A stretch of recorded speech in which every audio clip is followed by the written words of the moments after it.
in an interview with Belgian television, the former Belgian PM, stating he deeply regrets the situation. It was a disastrous image. But the interview goes on long enough to become, well, a bit of a non-apology apology, in which he says, one can say I should have done this or that, but I had the conviction that this would cause a much more serious accident that would destroy the very fragile capacity to finally have a little less negative relationship with Turkey. Sylvie Kaufmann, your reaction to Charles Michel, like what should he have done when you look at those images? Well, this interview is rather pathetic, I must say, but and I agree with you that the whole episode overshadowed completely the real issue, which is relationship between the European Union and Turkey, which is a very serious issue we should be discussing. And instead, but we also have to discuss this because it was spectacular. And as you said, we have been riveted by these images, and we have government ministers all around Europe saying this was a disaster, that these images hurt. That's what Clément Beaune said.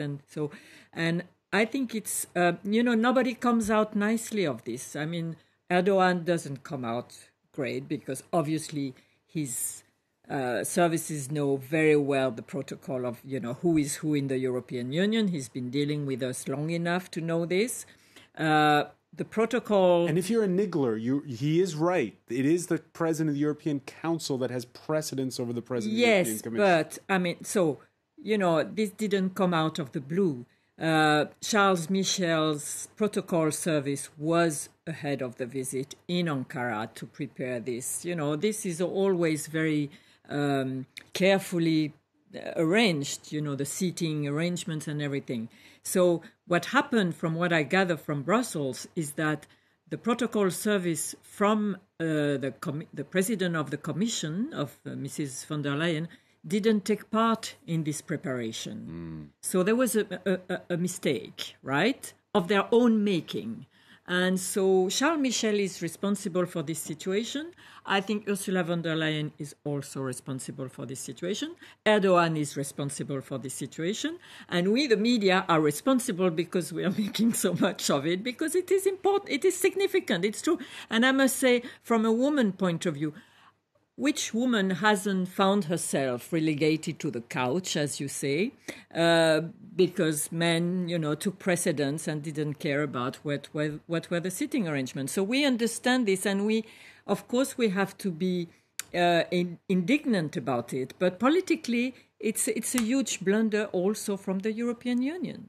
And it happens just on the heels, Dana Thomas, of the EU's chief foreign policy man, Josep Borrell, who was in Moscow on the day when Alexei Navalny was convicted. And there he was standing at a press conference next to his Russian counterpart.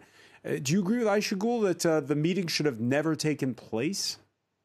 Yeah, I mean, what were they doing there? What was that about? And, it doesn't go unnoticed that this was just very shortly after Turkey's decision to pull out of the Istanbul Convention on violence against women. I mean, and then there's one woman in the room and there's this violent act against her, not just even by the Turkish leader, but also by Monsieur Michel. I mean, this was like the micro machismo aggression, like over-talking during a business meeting. And we just sit there as women going like, right, hello. And yes, there may have been some protocol missteps from the EU, but these things are planned for months and months in advance. I worked on a presidential campaign. I know about the advance team and all that they do to make sure that everything goes right. And that everyone walked in that room and saw 2 chairs and 3 people, and nobody said, maybe nobody should be sitting down. I found remarkable. Another precinct heard from Italy, whose new prime minister no longer speaks in technocratese the way he did when he ran the European Central Bank. È dispiaciuto moltissimo per l'umiliazione che la Presidente della Commissione von der Leyen ha dovuto subire. Chiamiamoli per quel che sono dittatori, di cui però si ha bisogno per collaborare, perché poi uno deve essere franco nell'esprimere la propria diversità di vedute, di opinioni, di comportamenti, di visioni della società.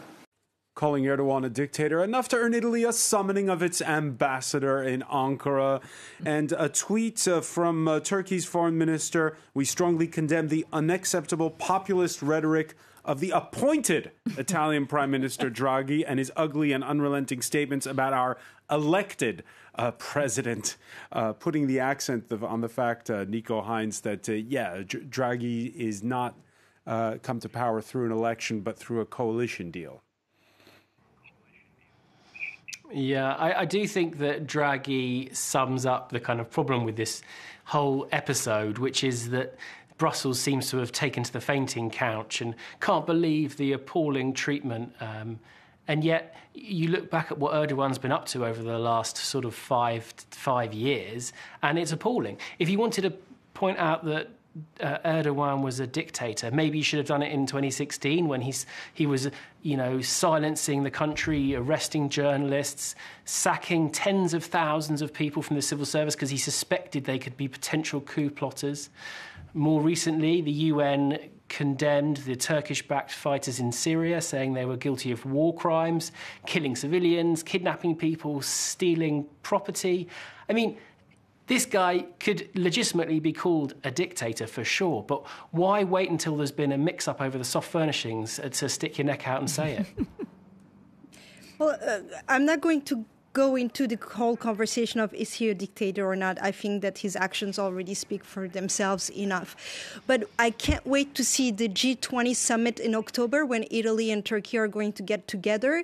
I think the problem I have with Mr. Draghi's comment was not whether he called Mr. Erdogan a dictator or not. The problem I have is that he said, but we have to continue to collaborate together.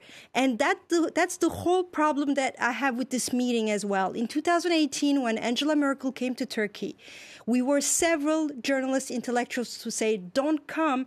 The timing is not right. People are being pressured and jailed. This is exactly what is happening right now. Again, we are in 2021. And I feel like Europe just keeps coming back. It's kind of like an abusive relationship where you keep coming back to it. And that's what Europe is doing to itself in order not to have migrants on its soil.